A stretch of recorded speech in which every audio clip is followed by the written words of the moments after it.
नमस्कार, मेरा नाम है स्वाति। स्वागत है आप सभी का माइंडफुल एक्सप्लोजन के प्लेटफॉर्म पर। आज हम पढ़ने वाले हैं साइंस का टॉपिक ऑस्मोसिस। इससे पहले मैंने डिफ्यूजन पर भी एक वीडियो बनाया था। अगर आपने वो नहीं देखा है तो पहले आप वो देख लीजिए ताकि आपको ये भी और अच्छे से समझ आ सके। और अगर आपको कोई डाउट हो तो आप मुझसे कमेंट सेक्शन में पूछ सकते हैं। चलिए फिर स्टार्ट करते हैं। ये जो ऑस्मोसिस है, ऑस्मोसिस क्या होता है? तो ऑस्मोसिस में क्या है, ये आपका एक स्पॉन्टेनियस नेट मूवमेंट है of water across a semi permeable membrane. यानी कि वाटर का मूवमेंट होता है आपका एक सेमी परमिएबल मेम्ब्रेन के थ्रू, कहां से? हाई कंसेंट्रेशन ऑफ वाटर से लो कंसेंट्रेशन ऑफ वाटर की तरफ। इसे हम क्या कहते हैं? ऑस्मोसिस। अब ये जो ऑस्मोसिस है ये कब तक होगा?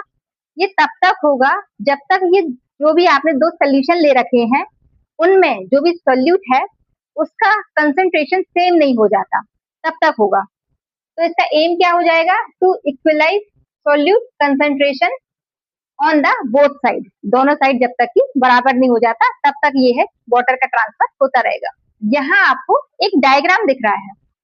इस डायग्राम में वाटर फिल है, आप देख रहे हो, और आपको दो सर्कल से दिख रहे हैं, ये आपको ये शेल है।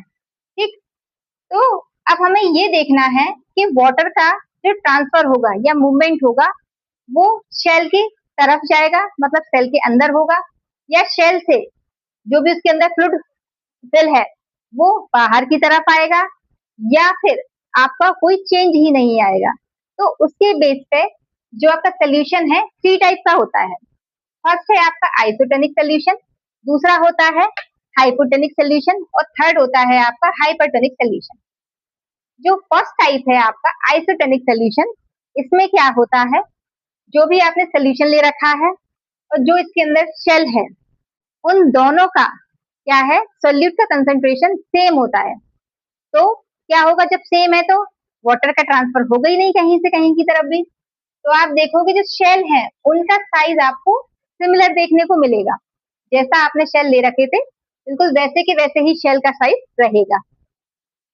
वहीं दूसरा टाइप जो है वो है हाइपोटेनिक सोल्यूशन। इसमें क्या होता है कि इसमें जो सोल्यूशन है उसका कंसंट्रेशन बहुत ज्यादा है और जो उसमें सोल्यूट है उसका कंसंट्रेशन कम है, कंपेयर टू जो शेल के अंदर जो फ्लूइड है उसके कंपेयर में। और जो शेल है, शेल के अंदर जो ऑस्मोटिक प्रेशर है वो बहुत ज्यादा है, ठीक है, compare to outside the shell.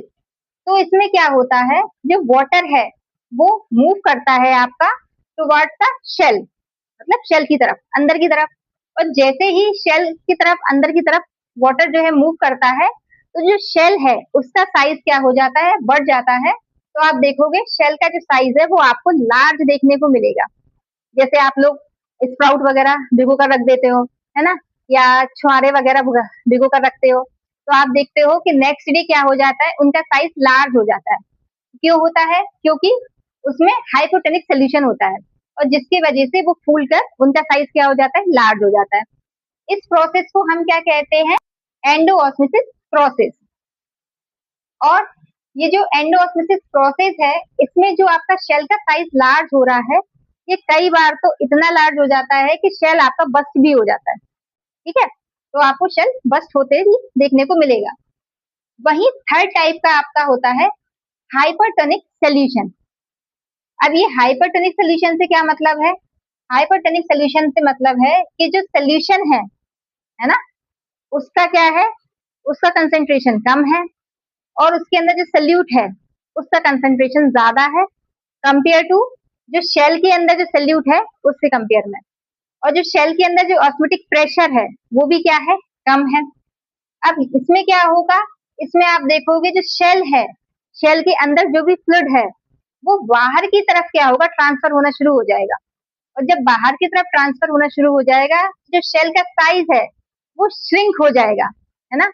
तो जैसे आप लोगों ने देखा होगा मम्मी लोग अचार वगैरह डालती हैं, तो जो मार्केट से जो भी आप लोग लेके आते हो मैंगो, उनका साइज कहता है लार्ज रहता है।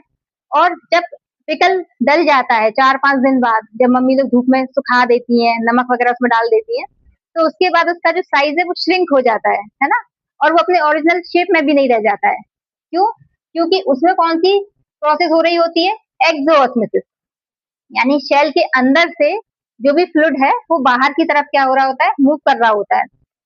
इसलिए जो एक्सोऑस्मोसिस प्रोसेस है वो आपको कहाँ देखने को मिलेगी, जब भी आपको फूड को प्रिजर्व करना होगा, तो वहां आपको जो सोल्यूशन है वो कैसा सोल्यूशन होगा, आपका हाइपरटोनिक सोल्यूशन, और जो प्रोसेस होगी वो आपकी एक्सोऑस्मोसिस प्रोसेस होगी। तो ये आपको जैसे कि अचार वगैरह हो गया, आप लोग पापड़ वगैरह बनाते हो, मम्मी लोग है ना, तो जो आलू के चिप्स वगैरह बनाते हो तो आपने देखा होगा, जो जब आप स्लाइसेस ले रहे होते हो तो क्या रहता है, उसका चिप्स का साइज बड़ा रहता है ना, और थिक भी रहता है। लेकिन जब आप उसको धूप में सिखा देते हो तो उसके बाद क्या हो जाता है, उसका साइज क्या हो जाता है, रिड्यूस हो जाता है और स्मॉल हो जाता है, और उसके बाद जो उसका जो शेप है वो भी ओरिजिनल नहीं रह जाता, वो भी टेढ़ा मेढ़ा सा हो जाता है। ठीक है, तो उस टाइप के सोल्यूशन को हम क्या कहते हैं, हाइपरटोनिक सोल्यूशन।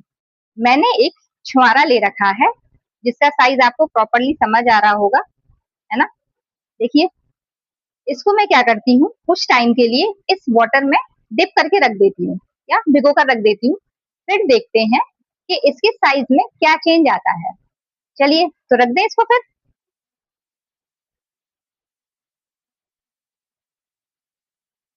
लगभग 5 to 6 आवर्स पहले हमने एक छुआरे को इस वाटर में डिप करके रख दिया था, ये देखने के लिए कि इसके साइज में कोई चेंज आता है या नहीं आता है।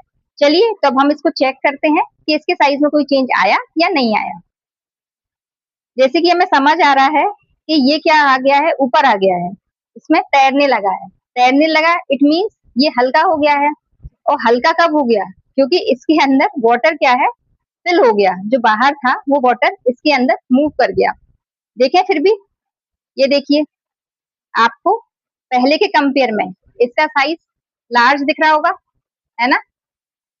तो अब ये लार्ज हुआ क्यों, ऐसा क्या हुआ कि जिसकी वजह से इसका साइज लार्ज हो गया। इस प्रोसेस को हम कहते हैं एंडोऑस्मोसिस। इसमें क्या होता है, जो सोल्यूशन है यानी जो वाटर है उसमें सोल्यूट की मात्रा क्या है, कम है, जबकि जो वाटर है उसका कंसंट्रेशन ज्यादा है। और जो आपका ये छुआरा है ना, इसके अंदर ऑस्मोटिक प्रेशर होता है, वो क्या है, बहुत ज्यादा था, जिसकी वजह से क्या हुआ कि आपका जो वाटर था मूव कर गया, कहाँ से, ग्लास के अंदर से जो पानी है वो मूव कर गया आपके इस छुआरे के अंदर। इस टाइप के सोल्यूशन को हम क्या कहते हैं, हाइपोटोनिक सोल्यूशन। इसमें क्या होता है, जो सोल्यूशन होता है उसकी मात्रा कम होती है, उसके अंदर जो सॉल्यूट है उसकी मात्रा ज्यादा होती है। जैसे आप लोगों ने देखा होगा, जो मम्मी लोग चिप्स वगैरह बनाती हैं या पिकल डालती हैं, तो अब मम्मा जो क्या करती है, जो मार्केट से जो मैंगोज लेके आती हैं डालने के लिए अचार, तो वो जो मैंगोज का साइज रहता है वो लार्ज रहता है। या चिप्स वगैरह बनाती हैं तो आलू का साइज जब स्लाइसेस काट रहे होते हैं तो लार्ज रहता है, लेकिन जब उन्हीं को धूप में सुखा दिया जाता है और उनके अंदर क्या करते हैं, उसमें नमक को डाल देते हैं, जिसकी वजह से क्या होता है, जब वो सूख जाते हैं धूप में, तो आपने देखा होगा कि उनका साइज क्या हो जाता है, कंपेयर टू छोटा हो जाता है ना, स्मॉल हो जाता है। और जो उनका साइज भी, शेप है वो भी कैसा हो जाता है, टेढ़ा मेढ़ा टाइप का, मतलब वो एक्चुअल जैसे नहीं रह जाते जो पहले जैसे। उस प्रोसेस को हम क्या कहते हैं, उस प्रोसेस को कहते हैं एक्सो ऑस्मोसिस प्रोसेस। और उस सोल्यूशन को क्या कहते हैं, हाइपरटोनिक सोल्यूशन। जैसे कि मैंने भी आप लोग के लिए ले रखे हैं, ये आपको समझ में आ रहे होंगे, ये देखिए चिप्स हैं, मेरी मम्मा ने बनाए थे, है ना। तो जब आपने देखा होगा, जब आलू जब हम किसते हैं, काटते हैं, तो वो इस शेप का नहीं होता है, लेकिन जब ये सुखा देते हैं, सूख जाते हैं, तो क्या हुआ है, इनका शेप आपको देखो, शेप पहले जैसा नहीं रह गया, और इसकी जो थिकनेस थी वो भी पहले जैसी नहीं रह जाती है ना। तो इसमें क्या हो रहा होता है कि इसमें जो आपका सोल्यूशन था उसकी मात्रा क्या थी, कम थी, और सॉल्यूट की मात्रा सोल्यूशन में ज्यादा थी।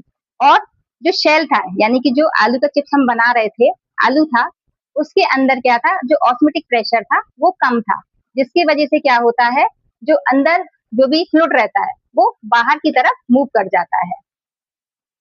आई होप कि आपको इस एक्सपेरिमेंट के थ्रू ऑस्मोसिस और जो हाइपोटोनिक, हाइपरटोनिक और हाइपोटोनिक जो सोल्यूशन है, इनमें डिफरेंस क्या है ये अच्छे से समझ आ गए होंगे। फिर भी अगर आपको कोई भी डाउट हो तो आप मुझसे कमेंट सेक्शन में पूछ सकते हैं। अब जो हमारा नेक्स्ट टॉपिक होगा उस पे भी आपको लॉन्ग वीडियोस देखने को मिलेंगे। वो है क्लास 12 का बायोलॉजी का टॉपिक है मॉलिक्यूल्स ऑफ इनहेरिटेंस। ये किसी बच्चे ने मेरे से कहा था कि मैम उसको कवर कीजिए, तो अगला जो टॉपिक होगा हमारा वही होगा, उस पे आपको वीडियोस देखने को मिलेंगे। ये जो आज हमने टॉपिक कवर किया ऑस्मोसिस, अगर आपको ये वीडियो अच्छा लगा हो तो वीडियो को लाइक कर दें, साथ ही ज्यादा से ज्यादा लोगों को शेयर करें ताकि जो भी न्यू अपडेट्स हैं वो आप सभी को रेगुलरली मिलती रहे।